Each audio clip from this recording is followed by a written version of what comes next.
Hello everyone, कैसे हैं आप सब। आई होप आप सब बहुत अच्छे हैं एंड अपना ध्यान बहुत अच्छे से रख रहे हैं। तो चलिए बच्चों, स्टार्ट करते हैं अपने आज के लेक्चर के साथ। आज जो हमें पढ़ना है दैट इज सेक्शन 198 से सेक्शन 202 के बारे में हम पढ़ेंगे। तो सेक्शन 198 से 202 का जो बेस था सेक्शन 196 एंड 197 वो हम लोग ऑलरेडी पढ़ चुके हैं। सेक्शन 196 में क्या था? सेक्शन 196 डील करता था regarding appointment of whole time director, MD and manager. ठीक है, उसके साथ हमने पढ़ा था सेक्शन 197। वो क्या करता था? वो डील करता था कि अपॉइंटमेंट के बाद क्या चाहिए आपको? रेम्यूनरेशन। काम करोगे तो पैसा चाहिए, तो वो जो रेम्यूनरेशन है वो कितना दिया जाएगा, तो वहाँ पर सर्टेन परसेंटेज डिस्क्राइब थे। तो वो परसेंटेज हमने पढ़े थे सेक्शन 197 में। वो परसेंटेज किसके ऊपर मिलना था आपको? वो मिलना था आपको नेट प्रॉफिट के ऊपर। नेट प्रॉफिट कैलकुलेट करने के लिए हमें पढ़ना पड़ेगा सेक्शन 198। तो सेक्शन 198 से हम स्टार्ट करते हैं। आपके मॉड्यूल में बहुत ही कम दिया गया है सेक्शन 198 के बारे में। As per your module section 198 के बारे में सिर्फ इतना ही दिया गया है जो सब सेक्शन 1 के अंदर डिफाइंड है। क्या बोलता है कि अगर आपको नेट प्रॉफिट कंप्यूट करना है, कैलकुलेट करना है for the purpose of section 197, तो आपको क्या करना पड़ेगा? कुछ आइटम्स ऐसी हैं जो सब सेक्शन 2 में डिफाइन है, उसका तो क्रेडिट देना पड़ेगा। यानी कि वो आइटम्स कैसी होंगी? Allowed items. कुछ आइटम्स ऐसी हैं जो कहाँ डिस्क्राइब्ड है? सब सेक्शन 3 में डिस्क्राइब्ड है, उसका क्रेडिट आपको नहीं मिलेगा। यानी कि वो क्या होंगी? वो डिसअलाउड होंगी, वो माइनस होंगी आपके नेट प्रॉफिट से। ठीक है, और सब सेक्शन 4 के अंदर कुछ डिडक्शंस हैं, कुछ एक्सपेंसेस हैं, कुछ पेमेंट्स है जो आपने की होंगी, वो पेमेंट्स आपको अलाउड है, उसका डिडक्शंस आप ले सकते हो। और सब सेक्शन 5 क्या बोलता है? कुछ पेमेंट्स ऐसी हैं जिनका डिडक्शंस आपको नहीं मिलेगा, तो वो डिडक्शंस आपको वापस से ऐड ऑन करनी होंगी उस नेट प्रॉफिट के अंदर जो आपको सेक्शन 198 के अकॉर्डिंग निकालना है। ठीक है, आपके मॉड्यूल में सिर्फ इतना ही था। बट क्या डिसअलाउड है, क्या अलाउड है, इसको थोड़ा सा ओवरव्यू देने के लिए मैंने पूरा सेक्शन यहाँ डिस्क्राइब किया है। आप एक बार उसके लिए गो थ्रू हो जाना। आपको complete word to word, point to point case study के थ्रू याद नहीं करना है आपको, लेकिन पता होना चाहिए कि किसके अंदर क्या है और क्या नहीं है। ठीक है, तो सेक्शन 198 के अंदर कुछ अलाउड आइटम्स है और कुछ डिसअलाउड आइटम्स है। ये जो हम कवर करेंगे अलाउड और डिसअलाउड आइटम्स के अंदर, ये है subsection 2। Allowed items is subsection 2 and disallowed items is subsection 3। तो अलाउड आइटम्स में क्या बोलते हैं कि कुछ बाउंटीज या सब्सिडीज जो गवर्नमेंट से मिलती है, गवर्नमेंट यानी कि सेंट्रल गवर्नमेंट, स्टेट गवर्नमेंट या फिर किसी भी गवर्नमेंट एजेंसी से मिलती है। बाउंटीज का मतलब होता है इनाम। गवर्नमेंट से जो कुछ इनाम मिला है आपको, या सब्सिडीज किसी चीज़ पर छूट मिली है, तो वो सब आप अलाउड है। यानी कि अगर वो आपको मिला है तो अपने प्रॉफिट में उसको क्या कर सकते हो? ऐड ऑन कर सकते हो। किसको? या तो बाउंटीज है या फिर सब्सिडीज है जो कहाँ से मिली है आपको? गवर्नमेंट से मिली है। ठीक है, वो तो आइटम्स क्या होंगे आपकी? अब अलाउड हो गई। अब डिसअलाउड आइटम्स यानी कि जिसका आपको एडिशन नहीं करना अपने नेट प्रॉफिट से, अगर आपने किया हुआ है तो उसको वहाँ से माइनस करना पड़ेगा। क्या क्या चीज़ें? प्रीमियम अगर आप मिलता है तो प्रीमियम किस पे मिलेगा आपको? जब आप इशू करेंगे सिक्योरिटीज यानी कि शेयर्स या फिर डिबेंचर्स, जब आपने शेयर्स डिबेंचर्स इशू किए उसके ऊपर आपको प्रीमियम मिला, तो वो प्रीमियम आपके नेट प्रॉफिट का हिस्सा नहीं है। अगर आपने प्रीमियम को ऐड किया हुआ है अपने नेट प्रॉफिट में तो आपको उसको क्या करना पड़ेगा? माइनस करना पड़ेगा। ठीक है, उसके बाद क्या बोलता है? Profits on cell of the company of the forfeited shares. Company के पास क्या पड़े थे? Forfeited shares. फॉरफिटेड शेयर्स कौन से होते हैं? ऐसे शेयर्स जिन पर उनके शेयर होल्डर्स ने पैसा नहीं चुकाया। यानी कि जब शेयर्स के ऊपर कॉल मनी मंगवाई गई शेयर होल्डर्स, तो शेयर होल्डर्स ने पैसा नहीं चुकाया और कंपनी ने बदले में क्या किया? वो शेयर जब्त कर लिए। तो उन जब्त किए हुए शेयर्स को ही फॉरफिटेड शेयर्स बोला जाता है। फॉरफिटेड शेयर्स को कंपनी चाहे तो रीसेल भी कर सकती है। जब कंपनी ने वो फॉरफिटेड शेयर रीसेल किए तो क्या हुआ? तो उसके ऊपर प्रॉफिट भी आ सकता है, लॉस भी आ सकता है। इन केस प्रॉफिट आ गया तो वो प्रॉफिट आपको अलाउड नहीं है, यानी कि उस प्रॉफिट को अपने नेट प्रॉफिट का हिस्सा नहीं मानेंगे। चलो जी, उसके बाद क्या था? Profit of capital nature. अगर आपने कोई भी अपनी कैपिटल एसेट को सेल किया है, से अपने बिल्डिंग को सेल कर दिया, आपका जो ऑर्गेनाइजेशन है उसके अंदर जो बिल्डिंग थी आपकी बिल्डिंग को सेल कर दिया, या बिल्डिंग के अंदर जो मशीनरी लगी हुई है वो भी तो आपकी फिक्स्ड एसेट्स है, लॉन्ग टर्म एसेट्स है, उसको सेल कर दिया, तो उसको सेल करने के बाद भी जो प्रॉफिट आएगा वो क्या होगा? आपका कैपिटल नेचर का प्रॉफिट होगा, जो कि कंप्लीटली कैसा है? डिसअलाउड। इसके अलावा कोई भी कंटिंजेंट प्रॉफिट आपका, यानी कि जब तक रियलाइज नहीं हुआ है या फिर आपने एसेट्स को रिवैल्यूएट किया है, दोबारा से आपने वैल्यूएशन कराई है अपने एसेट्स की, मार्केट वैल्यू के अकॉर्डिंग आपने अपनी बुक्स में लिखा और आपकी वैल्यूएशन के बाद आपको प्रॉफिट अराइज हुआ है, यानी कि रिवैल्यूएशन प्रॉफिट आपको मिला है, तो उस प्रॉफिट को भी आप अपने नेट प्रॉफिट का हिस्सा नहीं मानेंगे। तो ये कुछ अलाउड और डिसअलाउड प्रॉफिट्स हैं आपके सेक्शंस के साथ पढ़ते हैं। सब सेक्शन 2 यही बोलते हैं कि अगर कोई भी कंप्यूटेशन कर रहे हो आप नेट प्रॉफिट की, तो क्रेडिट देना है किसको? अगर कोई भी बाउंड्रीज या कोई भी सब्सिडी रिसीव हुई है किसी भी गवर्नमेंट से, किसी भी पब्लिक अथॉरिटी से, जो कि गवर्नमेंट ने ही बनाई है बाउंड्रीज या सब्सिडीज देने के लिए, या फिर कोई भी और गवर्नमेंट और authorised in this behalf by any government unless and except in so far as the central government otherwise directs. यानी कि सेंट्रल गवर्नमेंट ने अगर किसी और को डायरेक्शंस दी हुई है कि मेरे भी हाफ पे तू दे दे बाउंड्रीज, तो उस एक पर्टिकुलर एजेंसी ने भी अगर बाउंड्रीज दी हैं तो वो भी अलाउड होंगी। सिर्फ गवर्नमेंट की ही बाउंड्रीज अलाउड है, गवर्नमेंट की ही सब्सिडीज अलाउड है, और कोई प्राइवेट सेक्टर की बाउंड्रीज या सब्सिडीज अलाउड नहीं है। ठीक है, उसके अलावा क्या बोलते हैं? उसके अलावा बोलते हैं कि कुछ चीज़ें ऐसी हैं जहाँ क्रेडिट नहीं मिलेगा। पहला क्या था? Premium by way of profit by way of premium on shares और डिबेंचर्स। अगर ऐसा प्रॉफिट अराइज हुआ है जो कि किसके थ्रू आया है आपके पास, शेयर्स के ऊपर प्रीमियम के थ्रू आया है, तो वो प्रॉफिट भी आपका अलाउड है या डिसअलाउड है? डिसअलाउड है, उसको एडिशन नहीं करोगे। एक एग्जाम्पशन है इसके अंदर, अगर आपकी कंपनी है इन्वेस्टमेंट कंपनी, तो आपका मेन पर्पस क्या है? आपका मेन पर्पस ही यही है, आपका मेन काम ही यही है कि आप शेयर्स को सेल परचेज करते रहो। तो शेयर को सेल परचेज करने के लिए जो प्रॉफिट आपके पास आया है उसके अंदर प्रीमियम भी इंक्लूड है, तो वो प्रीमियम आपका रिवेन्यू नेचर का हो जाएगा और उस टाइम वो प्रीमियम आपको अलाउड होगा if you are a investment company. Clear है? चलो जी आगे चलते हैं। Profits on sale by the company of forfeited shares. Forfeited shares के बारे में हम पढ़ चुके हैं। अगर फॉरफिटेड शेयर्स को सेल करते हैं तो उसमें जो प्रॉफिट आएगा वो आपका कैपिटल नेचर का है और नेट प्रॉफिट के कंप्यूटेशन में इंक्लूड नहीं किया जाएगा।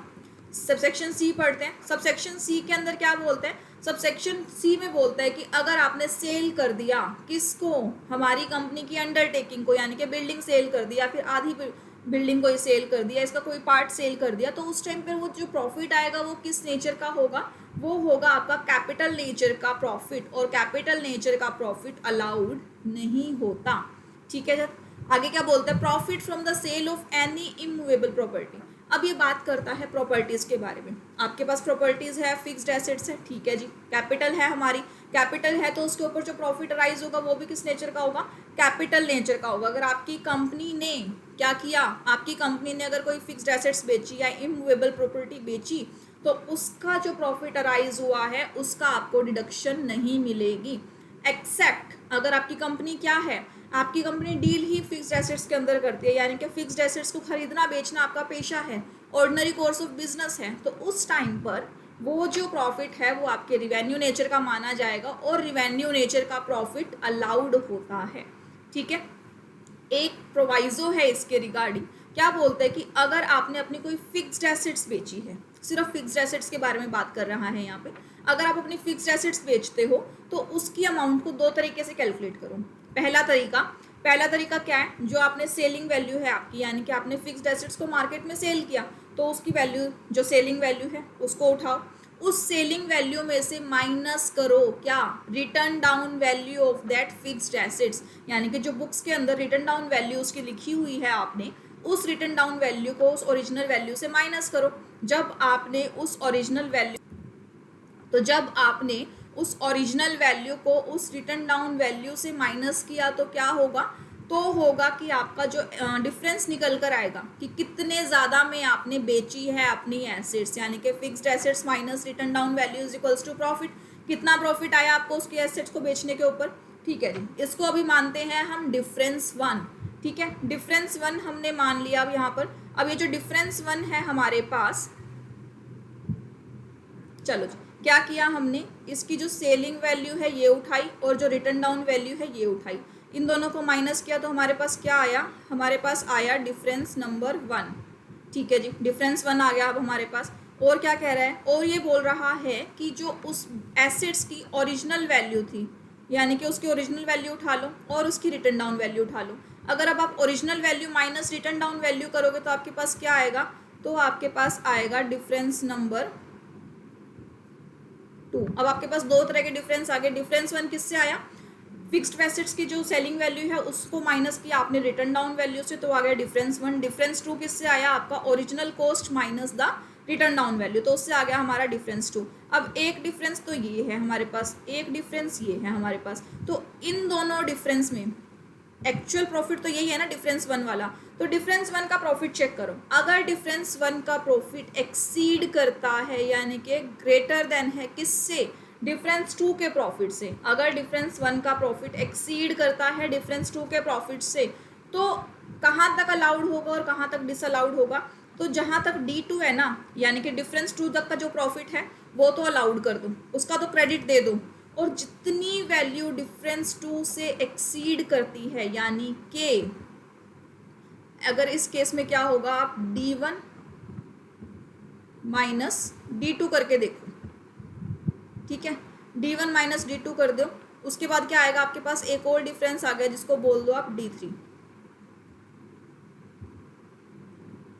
तो ये जो D3 डिफरेंस है ना, ये वाला D3 डिफरेंस आपका अलाउड नहीं होगा, यानी कि difference number one if exceed difference two, तो क्रेडिट किसका मिलेगा, उतने ही वैल्यू का जो कि डिफरेंस टू का वैल्यू है, यानी कि D2 की वैल्यू तक का आप क्रेडिट ले सकते हो। और D2 से जो वैल्यू एक्सीड करेगी यानी कि D1 माइनस D2, अब D2 की वैल्यू तो माइनस हो चुकी है ना D1 से, तो उसके बाद बचा आपके पास D3। अब ये जो D3 बचा है ना, ये D3 ही अलाउड है, सिर्फ इसी वैल्यू का आपको क्रेडिट नहीं लेना। तो किसका क्रेडिट लेना है आपको, आपको जो क्रेडिट मिलेगा वो सिर्फ मिलेगा D2 तक की वैल्यू का। समझ में आई बात, D2 तक की वैल्यू का आपको क्रेडिट मिल जाएगा, D2 तक की वैल्यू ही आप ले सकते हो, D3 की वैल्यू का आपको क्रेडिट बिल्कुल नहीं मिलेगा। उसकी क्रेडिट के बारे में आप सोचना भूल जाओ, D3 का क्रेडिट आपको नहीं मिलेगा। तो क्लियर है यहाँ पर किसका क्रेडिट आपको मिलेगा, आपको यहाँ पे क्रेडिट मिलेगा D1 का या D2 का, D2 का क्रेडिट मिल सकता है। और D2 का क्रेडिट कब मिलेगा, जब प्रॉफिट होगा आपके पास। क्लियर है किसका क्रेडिट मिलेगा और किसका क्रेडिट नहीं मिलेगा। चलो लाइन टू लाइन पढ़ते हैं, क्या बोलते हैं, provided that where the amount for which any fixed asset is sold, यानी कि उस अमाउंट को कंसीडर करो जिसके लिए आपने कोई फिक्स्ड एसेट्स को सेल किया है, यानी कि आपकी सेलिंग वैल्यू एक्सीड करती है रिटर्न डाउन वैल्यू से, यानी कि प्रॉफिट आ गया, डिफरेंस वन आ गया। Credit shall be given for so much of the excess, excess किसकी बात कर रहा है, इस D1 वाले डिफरेंस की बात कर रहा है। डिफरेंस तो तभी आया ना जब एक्सीड कर रहा है, तो ये जो एक्सेस है ना इसका क्रेडिट मिल जाएगा जब तक ये not higher than the difference between the original cost of that fixed assets and its written down value. अगर वो जो एक्सेस अमाउंट है वो एक्सीड नहीं करता किससे, डिफरेंस से, किसके डिफरेंस से, जो ओरिजिनल कॉस्ट और रिटर्न डाउन वैल्यू का था, यानी कि D2। अगर D1 एक्सीड करता है D2 से, तो क्रेडिट किसका मिलेगा, सिर्फ D2 की वैल्यू का ही क्रेडिट मिलेगा, उससे ऊपर जो वैल्यू है दैट इज D3, उसका कोई क्रेडिट आपको नहीं मिलने वाला। क्लियर है बच्चों, चलो आगे पढ़ते हैं, आगे क्या बोलता है, आगे बोलता है कि any change in the carrying amount of an assets or of liability recognized in equity reserves including surplus in profit and loss amount count on the measurement of the assets or liabilities at the fair value। अगर आपने क्या किया, अगर आपने किया है कि जो अपनी एसेट्स है उनकी मार्केट वैल्यू कैलकुलेट की है, तो मार्केट वैल्यू कैलकुलेट करने के बाद आपको एक्चुअल जो प्रॉफिट आपका हुआ है, यानी कि जो फेयर वैल्यू और माइनस बुक वैल्यू के बाद जो प्रॉफिट आया है, उस प्रॉफिट को आपको कंसीडर नहीं करना, क्योंकि वो एक्चुअल में आपका क्या नहीं हुआ, एक्चुअल में आपका रियलाइज नहीं हुआ है। क्लियर है, अगर एक्चुअल में रियलाइज हुआ होता तो ही आपको उसका एक्सेस मिलता है, एक्चुअल में राइज नहीं हुआ तो आपको उसका एक्सेस क्या होगा, नहीं मिलेगा। ठीक है, और क्या बोलता है कि any amount representing unrealised gain and notional gains and revaluation of assets, यानी कि अगर आपको कोई नोशनल गेन्स हुआ है, यानी कि अभी ऐसे गेन्स है जो भी फ्लक्चुएट करते रहते हैं, अभी कोई डिसाइड नहीं है कि गेन्स होगा या नहीं होगा।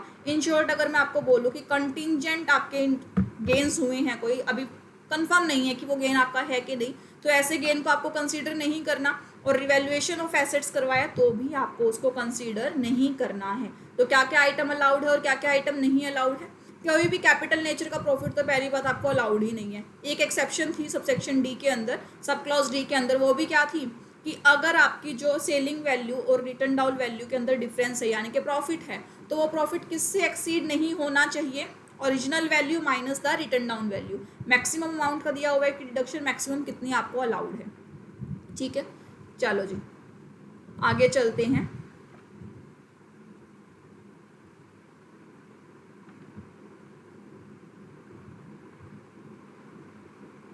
आगे है हमारे पास सबसेक्शन 4। सबसेक्शन 4 डील करता है कुछ ऐसी चीज़ों के साथ जहाँ पर कुछ डिडक्शंस आपको अलाउड है, यानी कि कुछ पेमेंट अगर आपने किए हैं तो वो पेमेंट आपके अलाउड है।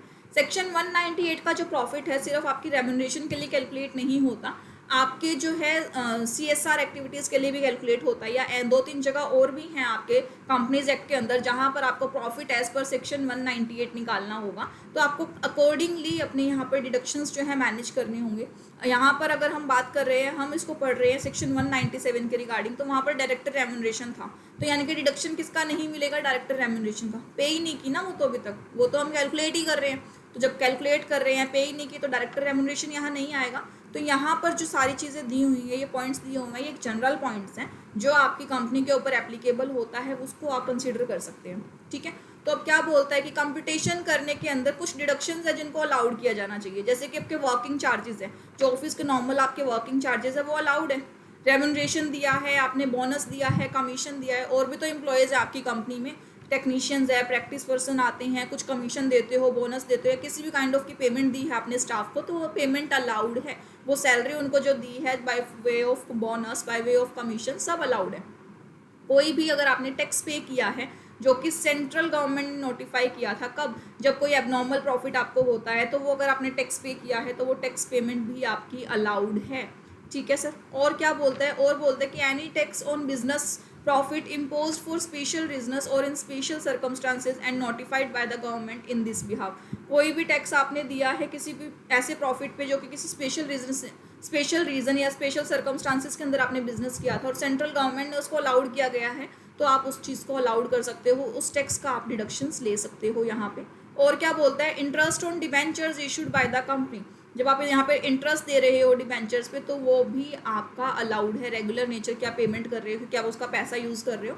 ठीक है, interest on mortgage executed by the company and on loans and advance secured by charge on it's fixed assets और फ्लोटिंग एसेट्स। अगर आपने कोई मॉर्गेज के ऊपर पैसा लिया हुआ है या चार्ज क्रिएट किया हुआ है कंपनी पे, तो उसके रिगार्डिंग जो इंटरेस्ट पे कर रहे हो वो भी आपका रेगुलर नेचर का माना जाएगा और अलाउड होगा। Interest on unsecured loans and advances, अगर आपके पास कोई अनसिक्योर्ड लोन्स एंड एडवांसेस है तो भी उसका इंटरेस्ट अलाउड होगा, यानी कि सिक्योर्ड लोन पे भी इंटरेस्ट अलाउड है और अनसिक्योर्ड लोन का इंटरेस्ट भी आपका अलाउड है। और क्या बोलते हैं कि अगर आपने किसी मूवेबल या इमूवेबल प्रॉपर्टी की रिपेयर पे कोई खर्चा किया है तो वो भी अलाउड है। ये कुछ कॉन्ट्रीब्यूशंस है जो सेक्शन 181 के अंदर आते हैं, वो आपको सेक्शन 181 पढ़ने के साथ में सिखाऊंगी। अभी आप इतना देख लीजिए कि जो कॉन्ट्रीब्यूशंस आप देते हो सेक्शन 181 के अंडर, वो कॉन्ट्रीब्यूशंस भी आपके अलाउड होंगे। तो वो 181 के कॉन्ट्रीब्यूशन हम अपने सेक्शन अपनी नेक्स्ट क्लासेस के अंदर करेंगे, आने वाली अगली क्लासेस में हम करेंगे सेक्शन 181 को कवर। और क्या बोलते हैं, डेप्रिशिएशन अलाउड है। डेप्रिशिएशन की अगर हम बात करें तो सेक्शन 123 जब आप डिविडेंड कैलकुलेट करते हो तो वहाँ पे सर्टेन डेप्रिशिएशंस के बारे में डिडक्शंस दी हुई हैं कि कौन सा डेप्रिशिएशन अलाउड करना है और कौन सा डेप्रिशिएशन अलाउड नहीं करना है। तो सेक्शन 123 में जो डेप्रिशिएशन अलाउड है वो यहाँ पर भी अलाउड होगा। सेक्शन 123 आप अंकुर सर के साथ कर चुके हो तो आपको वहाँ पर डेप्रिशिएशन पता होगा कि कौन सा डेप्रिशिएशन अलाउड है और कौन सा डेप्रिशिएशन अलाउड नहीं है।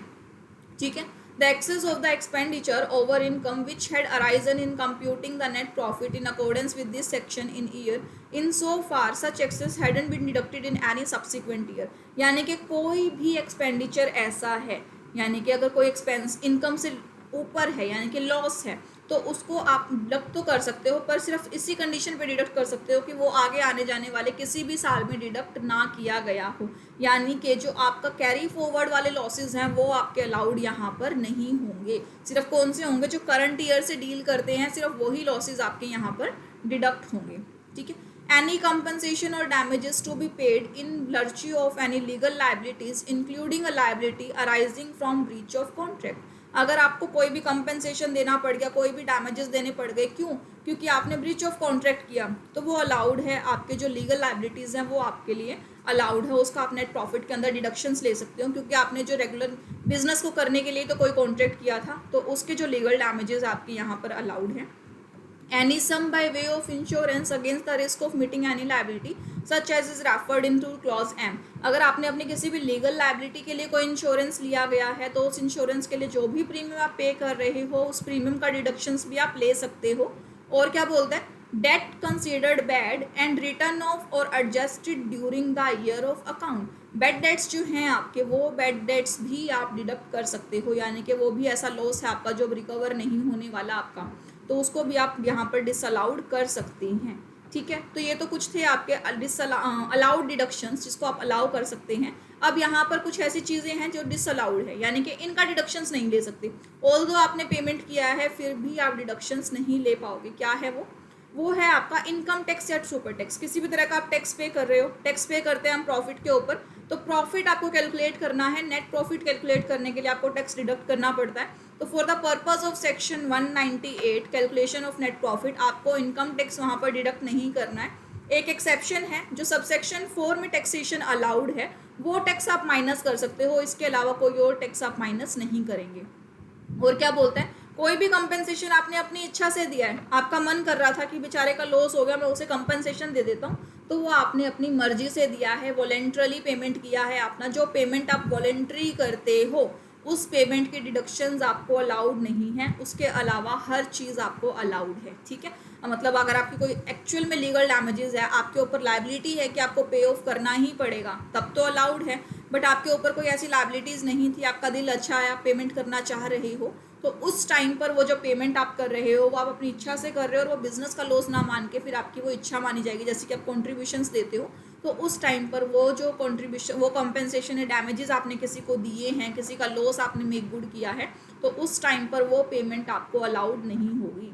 For subsection B, loss of capital nature including loss on sale of the undertaking or any of the undertaking or any part thereof, not including any excess of the written down value of any asset which is sold, discarded, demolished or destroyed over its sale proceeds or its scrap value। अगर आपने कोई अपनी पुरानी undertaking बेची है जिसका profit क्या था वो भी डिसअलाउड नहीं था, एक एक्सेप्शन थी, वो भी सिर्फ फिक्स्ड एसेट्स के लिए। अब यहाँ पर क्या बोलते हैं, लॉस बोल रहा है कि अगर आपने किसी कैपिटल नेचर के एसेट को बेचा और लॉस हो गया तो उस लॉस का डिडक्शन भी आपको अलाउड नहीं होगा, चाहे आपने उसको बेचा हो, फिर चाहे आपने उसको कबाड़ निकाल दिया हो, चाहे आपने उसको डिस्ट्रॉय कर दिया हो, कुछ भी किया हो आपने, वो आपका डिडक्शंस अलाउड नहीं होगा।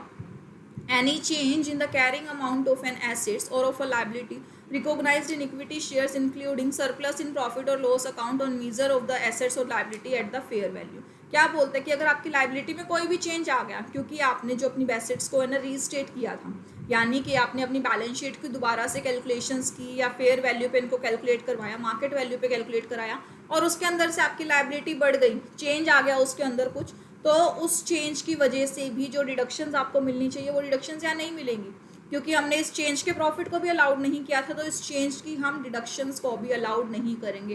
तो रिवैल्यूएशन के टाइम पे चाहे प्रॉफिट आए चाहे लॉस आए, दोनों ही डिसअलाउड होंगे। तो ये अलाउड और डिसअलाउड आइटम को कैलकुलेट करने के बाद जो आपका प्रॉफिट आएगा उसको माना जाएगा प्रॉफिट एज पर सेक्शन 198। तो इस प्रॉफिट के रिगार्डिंग आप अपनी कैलकुलेशन कर सकते हैं, किसका, रेम्यूनरेशन का या अपनी CSR लाइबिलिटीज़ का। तो ये था आपका सेक्शन 198, कुछ अलाउड और डिसअलाउड आइटम्स। एक बार गो थ्रू ज़रूर कर लेना, ऑल्दो आपके सिलेबस में इतना सब नहीं है, बट फिर भी एक बार मैं चाहूँगी कि आप इसे गो थ्रू कर लो। आपको पता होना चाहिए कि क्या चीज़ें हैं और क्या चीज़ें इसमें नहीं हैं, for a better understanding of section 197 and 196 और एनी अदर सेक्शन जहाँ पर 198 का प्रॉफिट जो है आपसे मांगा जाता है। ठीक है, तो यहाँ पर आपका सेक्शन 198 जो है वो ख़त्म होता है। आगे चलते हैं सेक्शन 199 के पास। सेक्शन 199 क्या बोलता है, सेक्शन 199 बोलता है आपने मैनेजर्स को रेम्यूनरेशन दे दिया, बाद में किसी भी आगे आने वाले साल में आपको लगता है कि मेरे फाइनेंशियल्स गड़बड़ है, कुछ सही नहीं है उनमें, तो आपने उसको रीस्टेट यानी कि दोबारा से उसकी चेकिंग करवाई और दोबारा से फाइनेंशियल्स को बनाया। तो जब आपने दोबारा से बनाया तो आपने कैलकुलेशन किया कि मैनेजर को जो रेम्यूनरेशन दिया है वो सही दिया या नहीं दिया, तो 198 का आपने दोबारा प्रॉफिट निकाला। जब दोबारा प्रॉफिट निकाला तो आपने उस ईयर के लिए दोबारा मैनेजरियल रेम्यूनरेशन को कैलकुलेट किया। जब आपने दोबारा से मैनेजरियल रेम्यूनरेशन कैलकुलेट किया तो आपको पता चला कि जो पेमेंट हम कर चुके हैं वो तो बहुत ज़्यादा है।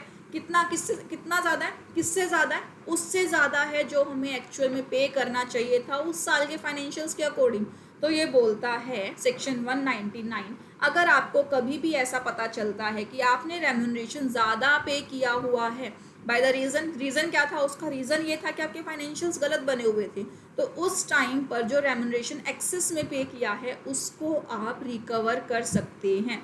तो क्या बोलता है, it is stated that without prejudice to the liability incurred under the provision of companies act 2013 or any other law for the time being in force where a company is required to restate its financial due to fraud non-compliance with any requirement under the Companies Act 2013, यानी कि किसी भी reason की वजह से इसे अपने financials को दोबारा बनाने की ज़रूरत पड़ी, दोबारा देखने की ज़रूरत पड़ी, रीस्टेट करने की ज़रूरत पड़ी, तो उस टाइम पर company shall recover from any present और पास्ट, चाहे वो आज आपका एम्प्लॉय ना हो, जा चुका है कंपनी से तो भी, और चाहे करंटली है तो भी, यानी कि पुराने एम्प्लॉय से भी वसूल किया जा सकता है। पास्ट और present managing director, whole time director, manager, CEO by whatever name called, who during the period for which the financial statements are required to be restated received the remuneration including stock option in excess of what would have been payable to him as per restatement of financial statement. यानी कि क्या बोलता है ये section, ये बोलता है कि आप वो पेमेंट देखो जो आपने एक्चुअल में पे की, किसको, अपने manager, whole time director, CEO, whatever the name is, उन बंदे को जो एक्चुअल पेमेंट की, फिर रीस्टेटेड फाइनेंशियल स्टेटमेंट के अकॉर्डिंग निकालो एक्चुअल पेमेंट क्या करना चाहिए था। अगर तो जो आपने पेमेंट की है वो एक्सीड करती है किससे, but should be actually paid, यानी कि पेमेंट क्या किया, ज़्यादा कर दिया पेमेंट।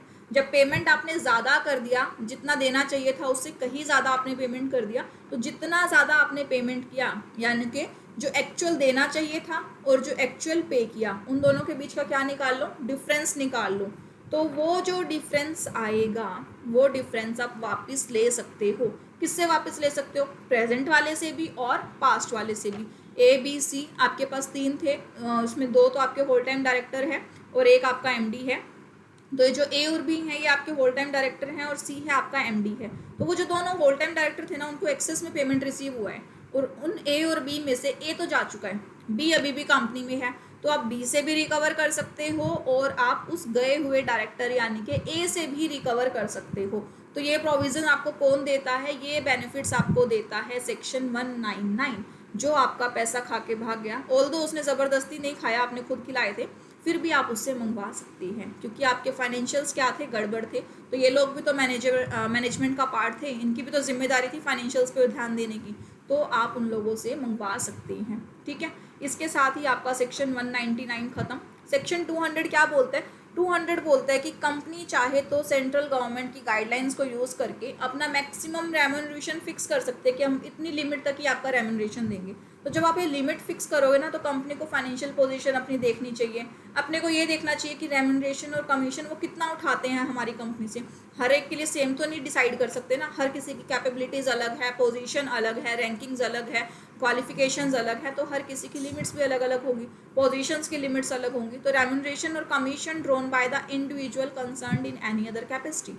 ठीक है, और क्या है, रेम्यूनरेशन और commission drone by him from any other company. ये भी देखो उसी सेम बंदे को दूसरी कंपनी से कितना मिलता है, प्रोफेशनल क्वालिफिकेशंस क्या है, उसका एक्सपीरियंस क्या है, और इन सब बातों से कंसीडर करके आप उसका मैक्सिमम रेम्यूनरेशन की लिमिट फिक्स कर सकते हो कि मैक्सिमम इतना दे सकते हैं। और ये कहाँ फिक्स करना है आपको, जब आपकी कंपनी के पास प्रॉफिट नहीं है, यानी कि वो शेड्यूल 5 वाली जब आप रेम्यूनरेशन देते हो, तो यहाँ पर कंपनी चाहे तो क्या कर सकती है, फिक्स कर सकती है अपनी लिमिट, और सच अदर मैटर्स एज में भी प्रिस्क्राइब, और कुछ और मैटर्स पे भी प्रिस्क्राइब कर सकती है। यानी कि 4 मैटर तो डिफाइन कर दिए, आपकी फाइनेंशियल पोजीशन देखो, बंदे की पोजीशन देखो, बंदे को ये देखो कि अदर कंपनी से कितना मिल रहा है और वो अपनी कंपनी से अदर कैपेसिटीज़ में कितना उठा रहा है, एक्चुअल में मैक्सिमम कितना उठा सकता है वो दूसरी कैपेसिटी में, यानी कि वो MD का भी काम संभाल रहा है, आपका किसी प्रोफेशनल का भी काम संभाल रहा है, तो दोनों ही केसेस में पैसा उठा रहे हैं ना कंपनी से, तो मैक्सिमम पैसा उसको कितना देना है। तो ये सारी चीज़ें आपको कवर करनी है। और सच अदर मैटर्स के रिगार्डिंग एक रूल है आपका, ये बोलता है कि कोई अगर आप मैटर डिसाइड करते हो तो उसके लिए कुछ चीज़ें चेक करनी होंगी आपको।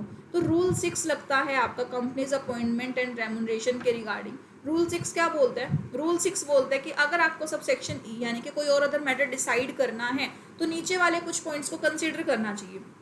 क्या है, फाइनेंशियल्स और operating performance of the company, कि कंपनी की परफॉर्मेंस कैसी थी पिछले 3 सालों के अंदर, रिलेशनशिप क्या है रेम्यूनरेशन और परफॉर्मेंस का, जो हम जिस बंदे के लिए आप रेम्यूनरेशन डिसाइड कर रहे हैं वो कितना परफॉर्म करता है कंपनी के लिए, क्या जितना रेम्यूनरेशन उठा रहा है उसके अकॉर्डिंग उसकी परफॉर्मेंस है, तो एक रिलेशनशिप आपको बनाकर देना है। The principle of proportionality of remuneration within the company ideally by a rating methodology. अब क्या बोल रहे हैं, अब आप ये देखो कि जिस पर्सन के लिए आप ये कंसीडर कर रहे हो उसका रेम्यूनरेशन, और उसको कंपेयर करो with the remuneration of directors to that of the other directors on the board, यानी कि जो दूसरे डायरेक्टर्स बच गए बोर्ड पे उन पे देखो हु रिसीव्स रेम्यूनरेशन, या फिर कोई इम्प्लॉई हैं कंपनी के एग्जीक्यूटिव हैं, वो भी तो सीनियर हो सकते हैं, वो भी तो आपके ऑफिसर कैटेगरी में हो सकते हैं, तो उन लोगों की भी देखो। यानी कि जिस डायरेक्टर के लिए आप लिमिट फिक्स कर रहे हो उसको जो रेम्यूनरेशन देना चाहते हो उसका प्रपोर्शन चेक करो किससे, उस डायरेक्टर का प्रपोर्शन चेक करो अपने बोर्ड ऑफ डायरेक्टर से, उस डायरेक्टर का प्रपोर्शन चेक करो अपने एम्प्लॉयज से, उस डायरेक्टर का प्रपोर्शन चेक करो अदर एग्जीक्यूटिव एम्प्लॉयज से। तो प्रपोर्शन के बाद रेटिंग मेथड के थ्रू आप बताओ, यानी कि सब कुछ चीज़ें जायज़ होनी चाहिए ना, फेयर इक्विटेबल मैनर के अंदर आपका होना चाहिए। ऐसा नहीं किसी को तो इतना रेम्यूनरेशन दे दिया और उसका कोई दूर दूर तक भी साथ नहीं है, ठीक है। और अगर उसे बहुत ही हाई लेवल का रेम्यूनरेशन मिल रहा है तो कहीं ना कहीं वो आपको फैक्ट बताना पड़ेगा, जज करना पड़ेगा उसको कि जो रेम्यूनरेशन आप दे रहे हो वो उसकी परफॉर्मेंस के लिए बिल्कुल परफेक्ट है, ठीक है। Whether remuneration policy for director differ from remuneration policies for other employees, क्या आप जो उस रेम्यूनरेशन के लिए उस डायरेक्टर को जो रेम्यूनरेशन दे रहे हो क्या वो पॉलिसी अलग है किससे जो आपने रेम्यूनरेशन दिया है अदर एम्प्लॉयज़ को। यानी कि कंपनी में दोनों तरह के एम्प्लॉयज़ होते हैं, एक को डायरेक्टर्स बोला जाता है जो बोर्ड ऑफ डायरेक्टर्स में सिर्फ डायरेक्टर्स से काम नहीं चलता, आपको अदर एम्प्लॉयज़ भी चाहिए। तो दोनों की जो रेम्यूनरेशन पॉलिसीज़ हैं डायरेक्टर्स की और एम्प्लॉयज़ की, क्या उन दोनों में डिफरेंस है? इफ़ येस तो एक्सप्लेनेशन दो, डिफरेंस क्यों है, क्या आपके board of director highly capable हैं या फिर वो क्या ऐसा एक्स्ट्रा वर्क कर रहे हैं, क्या वो ऐसा एक्स्ट्रा क्वालिफिकेशंस होल्ड करते हैं जिसके लिए उनकी रेम्यूनरेशन पॉलिसीज़ आपकी अदर एम्प्लॉयज़ से अलग है, ठीक है। और क्या है आपका securities held by the director including options and details of share placed as at the end of the preceding financial year. यानी कि अगर कोई सिक्योरिटी उस डायरेक्टर ने होल्ड की हुई है, चाहे प्लेज ही क्यों ना की गई हो, तो भी आपको बताना होगा कि इस डायरेक्टर ने हमारे इतनी सिक्योरिटीज़ भी, यानी कि हमारी शेयर कैपिटल में भी ये बंदा इंक्लूड है, उसके बाद ही आपका रेम्यूनरेशन डिसाइड किया जाएगा। शेयर कैपिटल में जब बंदा इंक्लूड होता है तो वहाँ से भी कुछ ना कुछ प्रॉफिट वो जनरेट कर रहा होता है, कहीं ना कहीं वो कंपनी के मेंबर्स के अंदर क्रिएट हो जाता है, तो वो कितने % की मेंबरशिप होल्ड करता है उसके रेम्यूनरेशन को डिसाइड करने के लिए ये भी जानना हमें ज़रूरी है। तो ये डील किससे करता है? सेक्शन 200 डील करता है कि आपको मैक्सिमम लिमिट फिक्स कर देनी है रेम्यूनरेशन की, ठीक है। ये आपका आएगा जो सेक्शन 197 के अंदर हमने शेड्यूल 5 के अंदर जब पढ़ा था, जब हमारे पास एडवोकेट प्रॉफिट नहीं था, तो उस केसेस के अंदर आप यहाँ पर रेम्यूनरेशन फिक्स कर सकते हो, ठीक है। चलो जी, जब हम सेक्शन 197 पढ़ रहे थे तो उसी के अंदर हमने सेक्शन 201 पढ़ लिया था। जब सेक्शन 197 में हमने पढ़ा था कि कुछ केसेस में हमें एमडी की अपॉइंटमेंट के बाद किसकी अप्रूवल चाहिएगी? सीजी की अप्रूवल चाहिएगी। तो सीजी की अप्रूवल कैसे मिलेगी हमें? 201 के थ्रू हमें जब नोटिस भेजते हैं सीजी के पास तो उसको हमें कहाँ भेजना होगा? न्यूज़पेपर के अंदर भेजना होगा। तो वो हम लोगों ने पढ़ा था सेक्शन 201 के अंदर, उसको दोबारा नहीं पढ़ेंगे। उसके बाद है हमारे पास सेक्शन 202। अब ये बड़ा इंपॉर्टेंट सेक्शन है हमारे पास 202 क्या बोलता है? 202 बोलता है आपने एम्प्लॉयज़ को सैलरी दे दी, मैनेजर्स को सैलरी दे दी, मैनेजर्स को अगर ज़्यादा सैलरी दे दी तो उनसे सैलरी आपने क्या की? मंगवा भी ली। अब बाई चांस आपने किसी मैनेजर को निकाल दिया, उनका ऑफिस छुटवा दिया और उनको लॉस हो गया तो क्या? अगर आपकी कंपनी को लॉस हुआ तो आपने वापस ले लिया, मैनेजर को लॉस हुआ तो क्या करना है? तो सेक्शन 202 आया उसके लिए, कहता चिंता मत करो, कंपनी किसी के साथ नाइंसाफ़ी नहीं करेगी। अगर कंपनी के द्वारा किसी managing director, whole time director या मैनेजर के साथ नाइंसाफ़ी की गई है, उसे वक्त से पहले निकाल दिया गया विदाउट ड्यू नोटिस, तो उसके लॉस की भरपाई की जाएगी। हमारी कंपनी क्या करेगी? उसके लॉस की क्या करेगी? भरपाई करेगी। तो लॉस की भरपाई किस तरह से की जाएगी? लॉस की भरपाई करने के लिए क्या होगा? लॉस की भरपाई करने के लिए आपको ऑप्शंस दिए जाएंगे। तो क्या बोलता है? Section 202 provides that a company may make payment to a managing और whole time director or manager but not to any other director by way of compensation for loss of office or as considered for retirement from office or in connection with such loss or retirement। यानी कि जब एक company ने किसी irregularity के अंदर किसी MD को, किसी होल टाइम डायरेक्टर या किसी मैनेजर को कंपनी से पेमेंट नहीं मिली है, सिर्फ यहाँ पर 3 बंदों को ही बेनिफिट मिला गया, दैट इज आपका एमडी, आपका होल टाइम डायरेक्टर और मैनेजर, यानी कि but not to any other director का मतलब क्या है, इन तीनों के अलावा किसी और डायरेक्टर को ये बेनिफिट आपको नहीं मिला जाएगा। By way of compensation for loss of office, तो वो कैसे देगा, कंपेंसेशन देगा। क्यों देगा, क्योंकि आपका ऑफिस खत्म हो चुका है, आपको अपने ऑफिस से निकाला गया या आपको आपके ऑफिस से टाइम से पहले रिटायरमेंट दे दी गई, और as consider for retirement from his office, यानी कि या तो आपने ऑफिस किसी भी तरीके से छुड़वाया है या उसको रिटायरमेंट दी है, तो उस टाइम पर जो उसका लॉस हुआ है ना, उस लॉस की भरपाई कौन करेगा, कंपनी करेगा। तो क्या बोलता है, आपको कंपेंसेशन दिया जाएगा कि अगर आपको किस तरीके से निकाला गया, बिल्कुल इलीगल तरीके से निकाला गया। यहाँ पर अगर मैनेजर की गलती नहीं है, होल टाइम डायरेक्टर की गलती नहीं है, मैनेजिंग डायरेक्टर की गलती नहीं है, उसके बावजूद उनका ऑफिस अगर छूटता है तो कंपनी को कंपेंसेशन पे करना होगा। कुछ केसेस ऐसे हैं जहाँ पर आपको कंपेंसेशन पे करने की ज़रूरत नहीं है।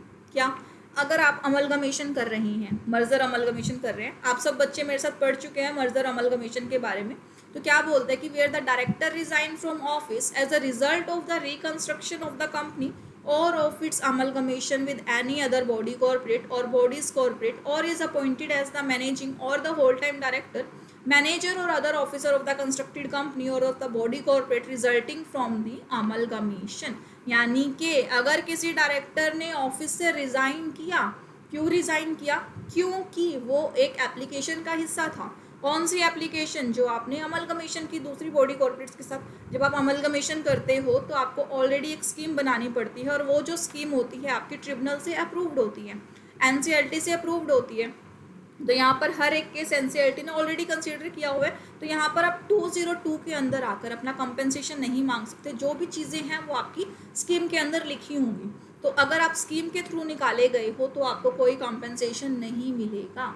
और क्या बोलता है, where the director resign from his office other than on the construction or amalgamation of the company. Director खुद जा रहे हैं, जा, किसने रोका है।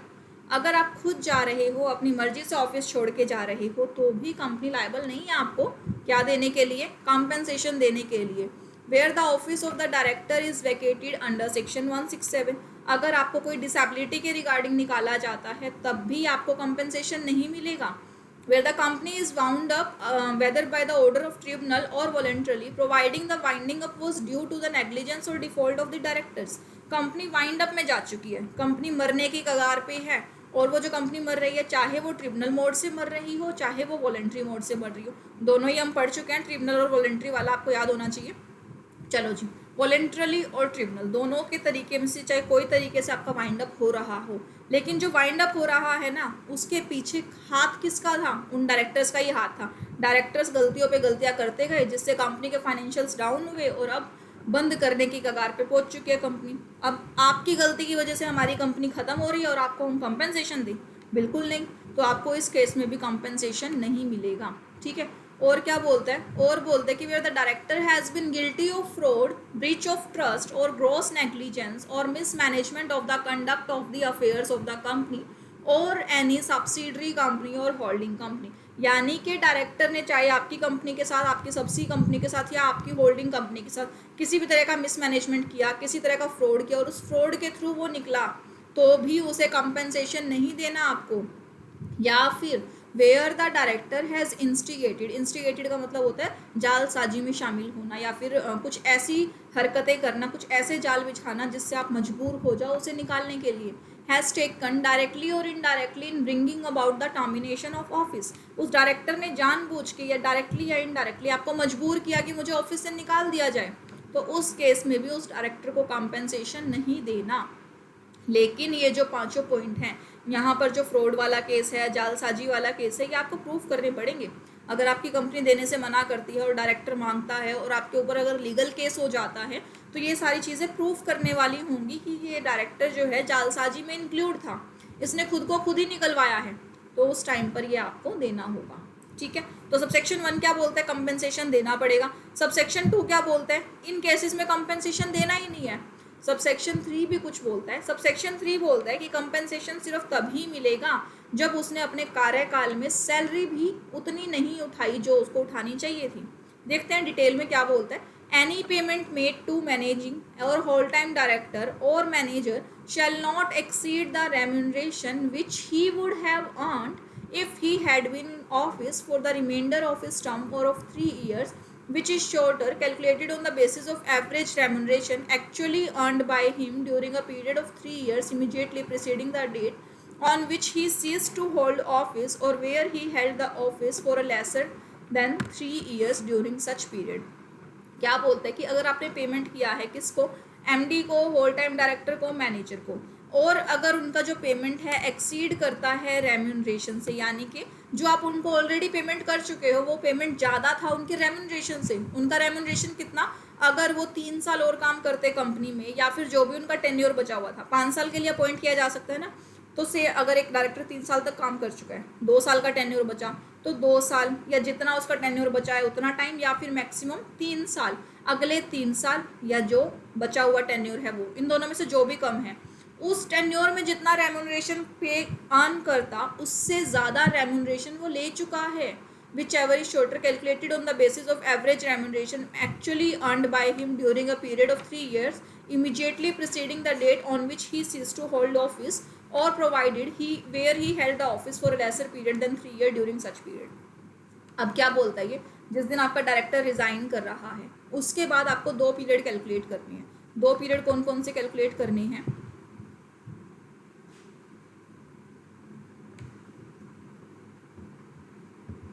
जस्सी इस डेट के ऊपर आपका जो डायरेक्टर है वो रिज़ाइन कर रहा है, तो इस डेट के आगे पीछे आपको 2 करनी है यहाँ पे पीरियड्स कैलकुलेट, रेजिग्नेशन से पहले वाले 3 साल, ठीक है, और रेजिग्नेशन के बाद वाले 3 साल। अब क्या बोलते हैं कि जिस टाइम आपका डायरेक्टर रिज़ाइन कर रहा है उसके बाद के 3 साल का आपको रेम्यूनरेशन कैलकुलेट करना है कि इन 3 सालों में कितना रेम्यूनरेशन पे किया जाना चाहिए था, और जो इन रेम्यूनरेशन में पे किया जाना चाहिए था और वो एक्चुअली पे कर चुका है, तो इन 3 सालों में जो रेम्यूनरेशन आपका पे किया जाना चाहिए था उसको आप कैलकुलेट करो कि कितना पेमेंट आपको मिलना चाहिए था, और जिस दिन वो रिज़ाइन कर रहा है उसके पहले 3 साल आ जाओ। अगर 3 साल नहीं था तो जितने भी टाइम के लिए वो था, से 2 सालों के लिए था, तो 2 साल का एवरेज रेम्यूनरेशन कैलकुलेट कर लो। तो यहाँ पर जो पेमेंट आपको कैलकुलेट करनी है, payment made to the MD, whole time director और manager shall not exceed the remuneration which he would have earned, यानी कि मैक्सिमम रेम्यूनरेशन आपको कितना मिलना चाहिए था, जो इतने टाइम पर आपको मिलना ही चाहिए था। तो मैक्सिमम कंपेंसेशन कितना होगा आपका, मैक्सिमम कंपेंसेशन उतना ही होगा जितनी आपकी बची हुई सैलरी है। से आपको 5 सालों के लिए अपॉइंट किया गया था, 3 साल आप ऑलरेडी लगा चुके हो, तो आपको नेक्स्ट 2 ईयर्स के लिए रेम्यूनरेशन इतना ही तो आपका लॉस हुआ है ना। आपको क्या पता आपका रीअपॉइंटमेंट होता या नहीं होता कंपनी में, तो इन 2 साल का आप रेम्यूनरेशन कैलकुलेट कर लो, तो मैक्सिमम इसी 2 साल का रेम्यूनरेशन आपका क्या होगा, आपका कंपेंसेशन होगा। और ये 2 साल का रेम्यूनरेशन कैसे कैलकुलेट होगा, जिस दिन आपने रिज़ाइन किया उसके पिछले 3 सालों में आ जाओ। इसके पिछले 3 सालों में अगर आप ऑफिस होल्ड करते हो तो यहाँ से एवरेज सैलरी निकाल दो, अगर जितने भी टाइम के लिए आपने ऑफिस होल्ड किया है उतने ही टाइम की आप एवरेज सैलरी निकाल लो, मैक्सिमम 3 साल और लेसर पीरियड जितने भी टाइम आपने पीरियड को होल्ड किया है, ऑफिस को होल्ड किया है, तो इसके बेसिस पे एवरेज सैलरी निकालो, उस एवरेज सैलरी को मल्टीप्लाई करो अपने बचे हुए आगे के टेन्योर के साथ, और जो अमाउंट आपका आया that would be your compensation. अब ये कंपेंसेशन इतना ही मिलेगा, कैसे मिलेगा, तो आइए देखते हैं। Provided that no such payment shall be made to the director in the event of commencement of winding up of the company, whether before or at any time within the 12 month after the date on which he ceased to hold office, if the assets of the company on the winding up। ये 2 साल का remuneration तो आपको मिलना ही चाहिए, लेकिन ये भी नहीं मिलेगा कब, जब जिस दिन आपने ऑफिस को रिज़ाइन किया उस टाइम पे या तो कंपनी वाइंड अप में थी, या फिर जब आपने रिज़ाइन किया उसके अगले 12 महीनों के अंदर कंपनी किस में आ गई, वाइंडिंग अप की स्टेज के अंदर आ गई। ठीक है, जिस दिन आपने रिज़ाइन किया उस दिन या तो वाइंड अप में थी, या जिस दिन रिज़ाइन करके आगे जा चुके हो 12 महीने में उस दिन वाइंडिंग अप के अंदर थी। तो उन दोनों ही केसेस में क्या होगा, उन दोनों ही वाइंडिंग अप के केसेस में आपको आपका जो कंपेंसेशन है वो नहीं मिलेगा, अगर जो पेमेंट है वो इनसफिशिएंट है, यानी कि वाइंडिंग अप के टाइम पर जो आपके लिक्विडेटर के अपॉइंटमेंट के बाद जो आपका पैसा निकल के आया है कंपनी से वो पैसा कम है, इनसफिशिएंट है। किस लिए इनसफिशिएंट है, कि आपके शेयर होल्डर्स की पेमेंट नहीं हो सकती for the share capital including the premium, यानी कि पहले शेयर कैपिटल्स की पेमेंट होगी, शेयर कैपिटल को प्रीमियम मिलेगा, उसके बाद एनी एक्सेस प्रॉफिट बचता है तो ही आपको कंपेंसेशन मिलेगा, अदर नहीं मिलेगा।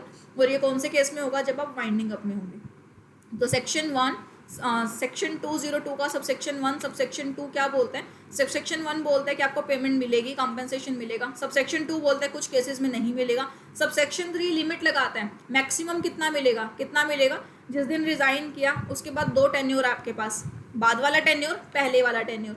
यानी कि रेजिग्नेशन से पहले वाला टेन्योर कौन सा? जब आप अपॉइंटेड थे कंपनी में, तो अपनी रेजिग्नेशन से 3 साल पहले आ जाओ, अपनी रेजिग्नेशन से 3 साल पहले आ जाओ। अगर उन 3 सालों में आपने ऑफिस होल्ड किया हुआ था तो उन 3 सालों का आपको क्या निकालना है? उन 3 सालों का आपको एवरेज रेम्यूनरेशन निकालना है।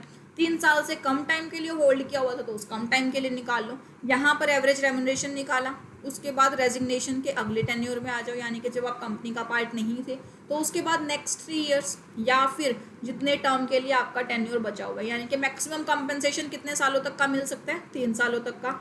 और या फिर जो भी आपका टेन्योर बचा हुआ है, से आपको 1 साल ही हुआ था और आपको आगे आगे 4 साल बचे हुए थे आपके अपने टेन्योर के, तो क्या आपको 4 साल का कंपनसेशन मिलेगा? बिल्कुल नहीं, आपको मिलेगा मैक्सिमम 3 साल का ही कंपनसेशन। ठीक है, तो 3 साल का कंपनिकेशन या फिर आपका जो भी रिमेनिंग टर्म है विच एवर इज शॉर्टर, उस टाइम का आपको कंपनसेशन मिल सकता है। इस कंपनसेशन पे भी एक रोक हो सकती है अगर कंपनी कहाँ हो, अगर कंपनी हो वाइंड अप में। अगर कंपनी वाइंड अप के अंदर है तो क्या था? तो उस टाइम पर पेमेंट नहीं मिलेगा अगर पेमेंट इनसफिशिएंट है। इनसफिशिएंट कैसे है? आपके शेयर होल्डर्स की पेमेंट पूरी नहीं हो पा रही तो आपको कोई कंपनसेशन अलाउड नहीं होगा। ठीक है, ये सबसेक्शन 3 तक जो था वो डील करता है आपके कंपनसेशन के पार्ट पे। सबसेक्शन 4 बोलता है कि सेक्शन 202 कोई प्रोहिबिशन नहीं लगाता किसी भी एमडी पे, होल टाइम डायरेक्टर पे या मैनेजर पे, अगर उसको जो पेमेंट मिलनी चाहिए थी वो अलग कैपेसिटी में मिलनी चाहिए थी। यानी कि वो एमडी, होल टाइम डायरेक्टर और मैनेजर की कैपेसिटी में नहीं मांग रहा, किसी अदर कैपेसिटी में अगर उसने कोई काम किया है बिजनेस के अंदर तो वो पेमेंट उसे मिल जाएगी। जो काम किया वो पेमेंट तो मिल जाएगी। बात तो कंपनसेशन की है। कंपनसेशन कैसे कैसे मिलेगा वो हम सबसेक्शन 3 में पढ़ चुके हैं। किन केसेस में नहीं मिलेगा वो हम सबसेक्शन 2 के अंदर पढ़ चुके हैं। क्लियर है? इतना ही आपको पढ़ना इन सेक्शंस के अंदर। आपके जो बाकी रिमेनिंग सेक्शंस है वो हम नेक्स्ट क्लास के अंदर कवर करेंगे। तब तक पढ़ते रहिए, मुस्कुराते रहिए। Thank you.